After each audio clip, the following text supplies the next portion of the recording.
अर्थशास्त्र, अर्थ मतलब पैसा, शास्त्र मतलब वैज्ञानिक अध्ययन, यानी कि वैज्ञानिक तरीके से।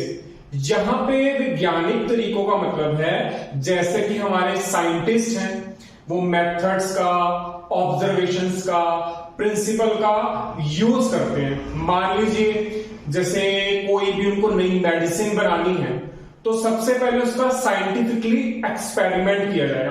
कोरोना के ही इंजेक्शन का आप एग्जांपल ले लीजिए, उसको अप्लाई करने से पहले उसको लैब में टेस्ट किया गया, इसके क्या क्या आउटकम है, तो उससे क्या होता है हमें इसकी पॉजिटिव नेगेटिव दोनों पता लग जाते हैं।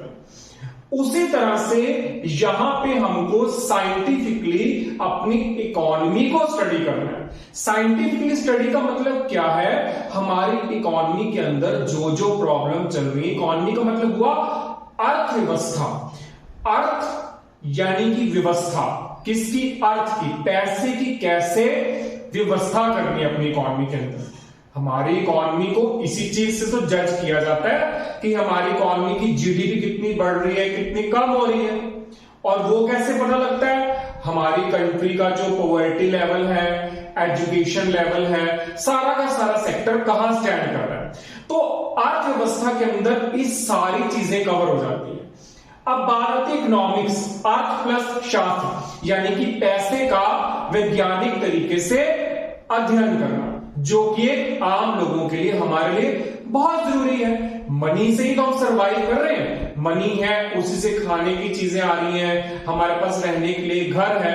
तो एक साइंटिफिकली स्टडी करना कि कहीं ना कहीं हम पैसा कमाने के चक्कर में क्या अपने नेचुरल एनवायरनमेंट यानी कि हमारा जो प्राकृतिक वातावरण है उसका नुकसान तो नहीं कर रहे, कहीं हम यूज करते करते इन चीजों का इतना ज्यादा एक्सप्लॉइट तो नहीं कर रहे।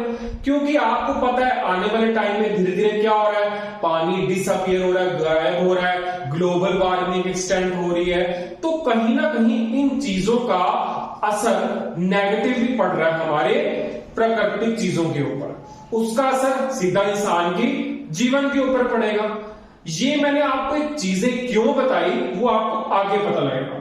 इकोनॉमिक्स किसकी स्टडी करता है? स्कार्सिटी की, और उसका इफेक्ट किस पे पड़ता है? जो भी हम रिसोर्सेज यूज करते हैं या गुड्स की प्रोडक्शन करते हैं या सर्विसेज देते हैं, the increase in output and welfare over time and large variety of other complex issues of significant concern to society.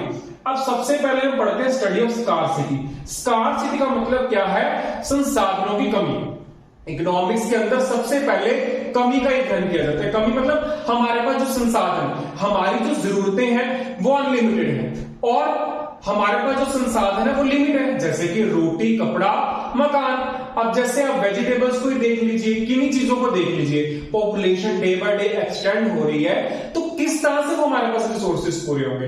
कहीं ना कुछ तो कमी रह ही रही है। दूसरा, इंक्रीज इन प्रोडक्शन, उत्पादन में वृद्धि कैसे की जाए, किस तरह से उत्पादन को बढ़ाया जाए। अब नेचुरल सी बात है, उत्पादन बढ़ेगा तो ही तो हमारे पास चीजें आएंगी।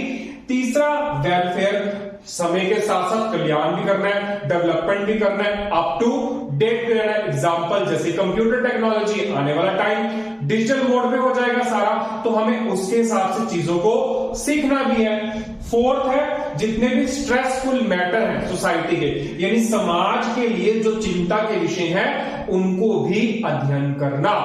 अगर हम छोटी सी बात करें, इकोनॉमिक्स से ग्रीक वर्ड ओकियस का मतलब घरेलू, निमेन का मतलब प्रबंध, यानी अपने घर का किस तरह से प्रबंध करना है, क्योंकि हमारी जो जरूरतें हैं वो असीमित हैं। उन असीमित जरूरतों को पूरा करने के लिए सीमित संसाधनों की हमारे पास हो रही है कमी।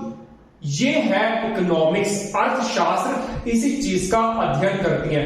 अब इसके पीछे बहुत सारे कारण हैं, क्यों ऐसा हो रहा है, क्या वजह है, वो हमारे पास एक बहुत बड़ा इशू है, एजेंडा है। तभी हम इकोनॉमी में इन चीजों को जज करते हैं और यही चीजें आगे हमारे लिए बहुत बेनिफिट देती हैं। अगर टाइम टू टाइम हम इसको स्टडी करेंगे फोकस करेंगे तो ही हम आने वाले प्रॉब्लम्स को, एजेंडास को समझ पाएंगे और इश्यू से बच पाएंगे। इकोनॉमिक्स एक सिंगल वर्ड में सिर्फ यही मतलब है, जरूरतें ज्यादा है, संसाधन हमारे पास कम।